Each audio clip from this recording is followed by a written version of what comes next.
Bonjour et bienvenue au Match des critiques ciné. Leur mission, sauver et retrouver plus de 5 millions d'œuvres d'art. Eux, ce sont les Monuments Men, un film de et avec George Clooney, mais aussi Matt Damon, Cate Blanchett, Bill Murray, Jean Dujardin. Voilà, donc qu'en ont pensé nos critiques ciné? Thomas.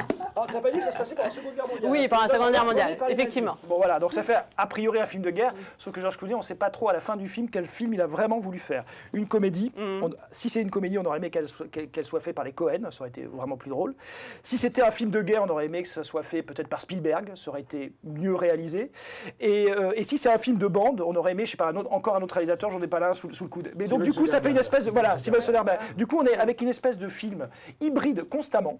On passe d'un personnage à l'autre, d'une intrigue à l'autre, d'un ton à un autre, et ça ne prend jamais. Donc on a une espèce de film neutre, puisque tout va finalement s'annuler pour arriver sur une espèce de film qui a une espèce d'impression de ligne droite. Donc c'est un ratage. Alors, on a envie de dire un beau ratage parce qu'il y a un beau casting, mais c'est un ratage dans le sens où le film, je sais pas, c'est-à-dire que le film ne trouve jamais ni son rythme, ni sa raison d'être. Donc en soi, c'est un ratage. Tout le monde a sa scène, c'est pareil, donc il est un peu prisonnier de son casting aussi. Voilà. Thierry? Le gros problème d'écriture, c'est-à-dire que c'est un super sujet totalement gâché. Donc j'espère que quelqu'un s'en emparera. Mais là, je crois qu'il a tué pour un petit moment. Le fait que ce soit non pas des soldats normaux, mais des gens qui collectionnent des tableaux, que ça spécialiste, ça devrait jouer un tout dans le scénario. Ça n'intervient plus. C'est juste une bande qui sont partis. Donc il essaye par moments. On pense à Inglourious Basterds quand il essaye quelques vannes. Le fait même qu'ils ne parlent pas tous français. Donc c'est la même blague, Inglourious Basterds. Il y a un dialogue qui explique pourquoi ils ne vont pas tous parler français. Donc la comédie, ça ne marche pas. Le spectaculaire, et on s'ennuie lourdement. Et je trouve qu'il y a vraiment un problème d'écriture. C'est-à-dire que c'est plus qu'un problème d'acteur, c'est que je trouve qu'ils n'ont pas grand-chose à jouer. Alors ils sont plus ou moins perdus selon et qu'ils jouent comme Bill Murray à l'expérience et Jean Dujardin qui a moins l'habitude de travailler dans les films américains est un peu plus paumé, mais même Cate Blanchett que j'adore, la faire jouer avec un accent français comme ça, ou alors c'est drôle, mais ça n'est jamais drôle. Moi j'ai trouvé ça, c'est-à-dire que tout te sort du film en permanence. Et donc je trouve aussi que c'est jamais des personnages, il reste des acteurs. En fait. Bill Murray joue Bill Murray, Jean Dujardin, je vois les acteurs avec un costume. Je vois les acteurs, jamais les personnages. Je crois que Thomas, pour une fois, l'a très bien dit. C'est-à-dire que c'est voilà. C'est là le moment de la réconciliation. C'est la fin de la soirée. Je vous ai compris. On peut parler d'armistice. Je crois que c'est un film totalement raté.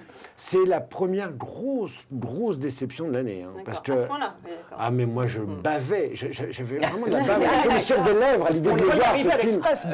Mais vous vous rendez compte, le casting qu'il y a, il est magique, ça fait penser à Ocean's Eleven. C'est exactement comme quand Soderbergh a fait Ocean's Eleven, on bavait de le voir, on était content de le voir, on était même...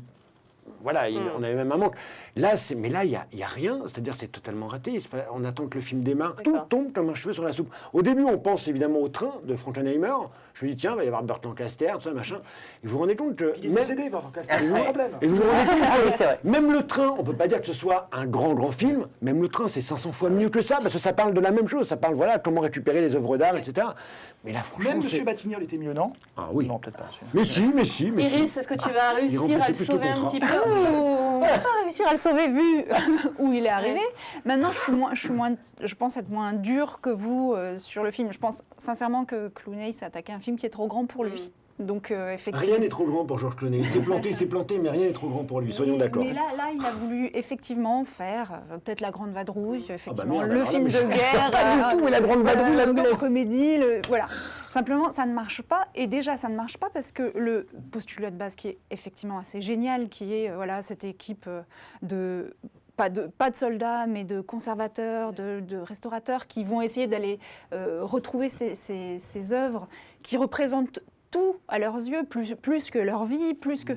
Ça, c'est quelque chose, effectivement, comme disait Thierry, mais il passe à côté, mais total. Alors que c'est ça le sujet du film, c'est arrive à nous dire pourquoi et quel intérêt il y a à aller se battre pour récupérer ces œuvres au prix de vie humaine et que c'est normal et qu'il le faut.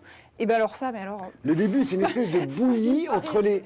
Il essaye de vous faire les 7 salopards, là, les 12 salopards, pardon, les 12 salopards, il essaye de le mixer, on dirait un petit peu une Glorious Bastards. On se dit, mais il fait quoi? C'est de la pure bouillie, quoi.